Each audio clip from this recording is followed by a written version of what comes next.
आज के इस वीडियो में हम देखेंगे कि एज बेस्ड क्वेश्चंस को ट्रिक के साथ कैसे सॉल्व किया जा सकता है, जो कि हर कॉम्पिटिटिव एग्जाम में पूछे जाते हैं। सो चलिए वीडियो स्टार्ट करते हैं। आज का हमारा फर्स्ट क्वेश्चन है, रमेश की आयु अपने पुत्र राहुल की आयु से 4 गुना है। यहाँ पे 2 पर्सन के बारे में बात हो रही है, वो है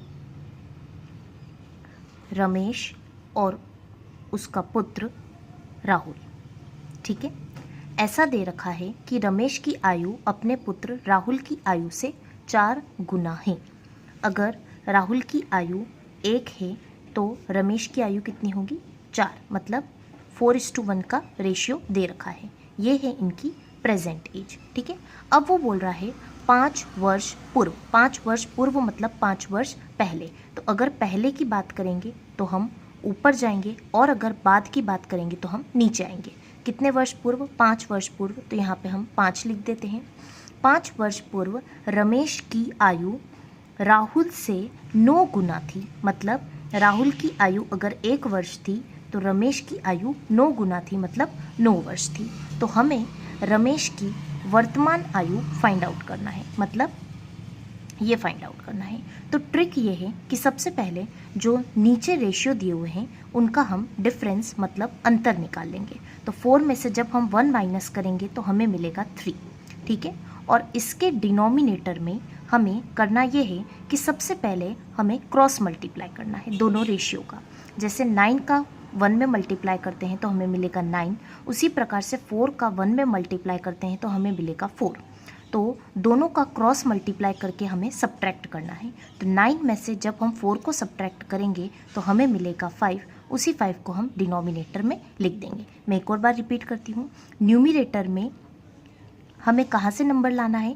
नीचे दिए गए रेशियो का डिफरेंस निकालना है। तो 4 में से 1 माइनस करेंगे तो हमें मिलेगा 3, और डिनोमिनेटर के लिए हम इन दोनों रेशियो का क्रॉस मल्टीप्लाई करके माइनस कर देंगे। 9 1 सा 9, 4 1 सा 4, तो 9 माइनस 4 हो जाएगा 5।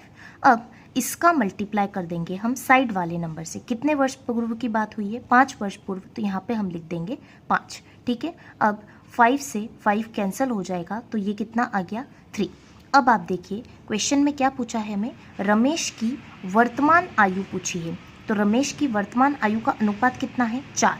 लेकिन यहाँ पे आपको ध्यान रखना है कि जो पूछा जाए उससे मल्टीप्लाई नहीं करना है, क्योंकि किन्हीं कंडीशंस में तो ये एप्लीकेबल हो जाता है, लेकिन कहीं कहीं पे ये वर्क नहीं करता है। जैसे कि यहीं पे अगर आप देखें तो रमेश की वर्तमान आयु का अनुपात है 4, लेकिन 4 को जब आप 3 से मल्टीप्लाई करेंगे तो हमें मिलेगा 12, लेकिन 12 कहीं पे भी ऑप्शन में नहीं दिया है।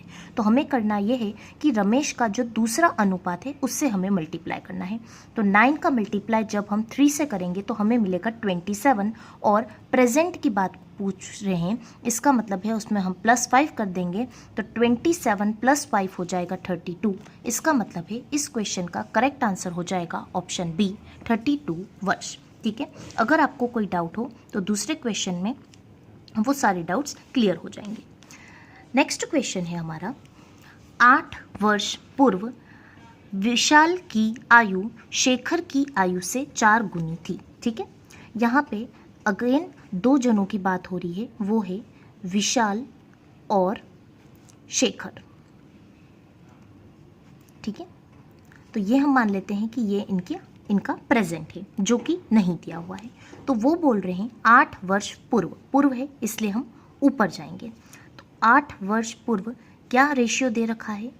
विशाल की आयु शेखर की आयु से 4 गुना थी। तो अगर शेखर की आयु 1 थी तो विशाल की आयु 4 गुना मतलब 4 थी। अब वो बोल रहा है 8 वर्ष बाद, प्रेजेंट से 8 वर्ष बाद। अब बाद बोल रहा है तो अब हम कहाँ पे जाएंगे? नीचे जाएंगे। ठीक है, विशाल की आयु शेखर से 2 गुनी होगी। मतलब अगर शेखर की आयु 1 है तो विशाल की आयु 2 गुनी मतलब 2। तो हमें फाइंड आउट करना है कि शेखर की वर्तमान आयु क्या होगी। ठीक है, हमें ये वाला पॉइंट फाइंड आउट करना है। तो अभी मैंने आपको बताया था कि ट्रिक में हम सबसे पहले क्या करेंगे? नीचे वाले रेशियो का डिफरेंस निकालेंगे। तो 2 - 1 होता है 1, अपॉन में दोनों का रेशियो का क्रॉस मल्टीप्लाई करके अगेन हम माइनस कर देंगे। तो 4 1 सा होता है 4, और 2 1 सा होता है 2। तो 4 में से जब हम 2 को माइनस करेंगे तो हमें मिलेगा 2। ठीक है, और इसका हम मल्टीप्लाई कर देंगे इससे। तो यहाँ पे आप देख सकते हैं कि 8 वर्ष ऊपर गए हैं हम और 8 वर्ष नीचे गए हैं, तो 8 और 8 हो जाएगा हमारा 16। इसका मतलब है इससे हम 16 से मल्टीप्लाई कर देंगे, तो यहाँ पे हम लिख देते हैं 16। यहाँ पे 16 लिखने के बाद अब हम इसे सिंप्लीफाई कर देंगे, तो 2 1 ज़ा 2, 2 8 ज़ा हो जाएगा 16। ठीक है, हमें क्वेश्चन में पूछा हुआ है कि शेखर की वर्तमान आयु क्या होगी। अब यहाँ पे तो कोई अनुपात दे नहीं रखा है, तो उसका हम शेखर का अनुपात कितना है 1, तो 1 में जब हम 8 का मल्टीप्लाई करेंगे तो हमें मिलेगा 8। ठीक है, और उन्होंने वर्तमान आयु पूछी है और ये 8 वर्ष पूर्व की है, तो जब हम वर्तमान आयु निकालेंगे तो उसमें हमें 8 को प्लस करना होगा, तो 8 और 8 हो जाएगा 16। इसका मतलब है इस क्वेश्चन का करेक्ट आंसर हो जाएगा ऑप्शन ए 16 वर्ष। नेक्स्ट क्वेश्चन सॉल्व करने से पहले मैं आपको बोलना चाहूँगी कि अभी तक अगर आपने मेरे चैनल को सब्सक्राइब नहीं किया है तो सबसे पहले चैनल को सब्सक्राइब कर दें। नेक्स्ट क्वेश्चन है हमारा कि ए तथा बी की आयु का अंतर 16 वर्ष है। ये क्वेश्चन जो ऊपर 2 क्वेश्चंस हमने सॉल्व किए थे उनसे थोड़ा सा अलग है, तो इस पे विशेष ध्यान दीजिएगा। यहाँ पे हम बात कर रहे हैं ए और बी की। ठीक है, अब ऊपर वाले क्वेश्चन में हमें सिर्फ रेशियो दे रखा होता था, अनुपात दे रखा होता था, लेकिन यहाँ पे उन्होंने हमें बोल रखा है कि इन दोनों की आयु का अंतर जो है वो है 16 वर्ष। ठीक है, 6 वर्ष पहले, ये इनके प्रेजेंट की बात हो रही थी, तो प्रेजेंट में रेशियो नहीं गिवन है। अब 6 वर्ष पहले तो हम ऊपर चले जाएंगे।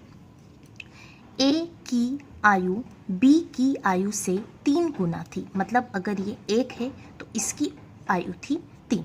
ठीक है, तो प्रत्येक की वर्तमान आयु ज्ञात करो। प्रत्येक की मतलब हमें ए की भी वर्तमान आयु ज्ञात करना है और बी की भी वर्तमान आयु ज्ञात करना है। तो जब भी हमें आयु का अंतर ऑलरेडी दे रखा हो तब हम क्या करेंगे, तब हम न्यूमरेटर में उस अंतर को लिख देंगे और डिनोमिनेटर में इस रेशियो के डिफरेंस को लिख देंगे। तो 3 और 1 को जब हम माइनस करेंगे तो हमें मिलेगा 2। अब यहाँ पे आपको मल्टीप्लाई नहीं करना है। कब मल्टीप्लाई नहीं करना है, जब अंतर दे रखा हो। तो ये हो जाएगा 2 1 ज़ा 2 और 2 8 ज़ा 16। ठीक है, अब हमें दोनों की वर्तमान आयु ज्ञात करना है, तो इन दोनों का सबसे पहले हम मल्टीप्लाई कर देते हैं। 3 8 ज़ा हो जाएगा 24 और 1 8 ज़ा हो जाएगा 8। तो 24 और 8 जो आयु आई है वो हमारी 6 वर्ष पहले की है। 6 वर्ष बाद की निकालनी है, हमें प्रेजेंट की निकालनी है, तो हमें क्या करना पड़ेगा, 6 को प्लस करना पड़ेगा। तो 24 + 6 हो जाएगा 30 और 8 + 6 हो जाएगा 14। इसका मतलब है इस क्वेश्चन का करेक्ट आंसर हो जाएगा option C 30 years and 14 years. चलिए नेक्स्ट क्वेश्चन देखते हैं। एक लड़के की आयु उसके पिता की आयु की 1/3 है। यहाँ पे बात हो रही है लड़के की और उसके पिता की। ठीक है, तो यहाँ पे प्रेजेंट में दे रखा है कि 1/3 है। इसका मतलब है कि अगर लड़के की आयु 1 है तो पिता की आयु कितनी है, 3 है। अब वो बोल रहा है 12 वर्ष बाद, मतलब हमें नीचे की ओर जाना है, तो 12 वर्ष बाद लड़के की आयु पिता की आयु से आधी हो जाएगी। आधी हो जाएगी मतलब अगर पिता की आयु 2 है तो लड़के की आयु कितनी हो जाएगी, 1। ठीक है, तो हमें फाइंड आउट करना है कि लड़के की वर्तमान आयु क्या है, मतलब ये वाला पार्ट फाइंड आउट करना है। ठीक है, तो यहाँ पे आप देख सकते हैं ट्रिक के हिसाब से सबसे पहले हम नीचे वाले रेशियो का डिफरेंस निकालेंगे, तो 2 - 1 हो जाएगा 1। अब अपॉन में हमें सबसे पहले क्रॉस मल्टीप्लाई करना है। 2 1 ज़ा 2 और 3 1 ज़ा 3, तो 3 और 2 को जब हम डिफरेंस निकालेंगे तो हमें मिलेगा 1 और इसका मल्टीप्लाई करेंगे हम इससे, तो साइड में क्या लिखा हुआ है 12।